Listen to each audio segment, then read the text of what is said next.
Good morning, friends. Festin here, and welcome back to yet another Cartoon Theory.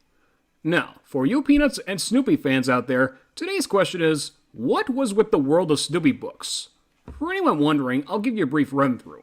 The World of Snoopy was a series of books back in 1986 complete with musical cassettes that tell the story. As you may have guessed, this stars the Peanuts gang, Charlie Brown, Snoopy, Sally, Linus, Peppermint Patty, and Lucy, amongst others.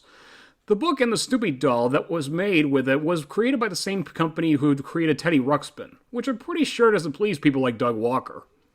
There was also a Charlie Brown plush in the works, but that never happened. Unlike the TV special, Snoopy was actually given a voice.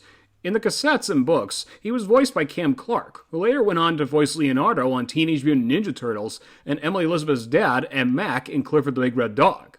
Some additional voices included Amy Foster from Punky Brewster as Sally, and Jeremy Miller of Growing Pains as Linus. Oh, and the voice of Teddy Ruxpin himself, Will Ryan, actually provided the voice of Snoopy's brother Spike in one of the books like you see in this picture here. But in the show and tell one, Spike was voiced by composer Ed Bogas, while Belle was voiced by actress and songwriter Desiree Goyette, who also voiced Nermal on Garfield and Friends. Desiree was in charge of writing all the songs in the books. Aside from that, I wouldn't be surprised if Charles M. Schulz, Lee Mendelson, and Bill Melendez were also a part of these projects. According to the Peanuts Wiki, these cassettes told somewhat lighter stories than the previous TV specials that Snoopy had been in, and also feature more music and songs. Despite this, though, the stories themselves still managed to capture the spirit of one of the most popular Beagles in history. Now, our question is, what was up with those books? Or for a better question, why were they portrayed this way? Well, this may be a toughie, but I'll try to explain as much as I can. The only two things I could think of is that, first of all, these were meant to be more animated Peanut specials or something. But perhaps the biggest theory, and again, this is just a theory, I don't have any evidence to prove this is 100% true, but the theory is that maybe these cassettes were supposed to be a miniseries of made-for-TV specials produced by either Jim Henson Productions or the Children's Television Workshop.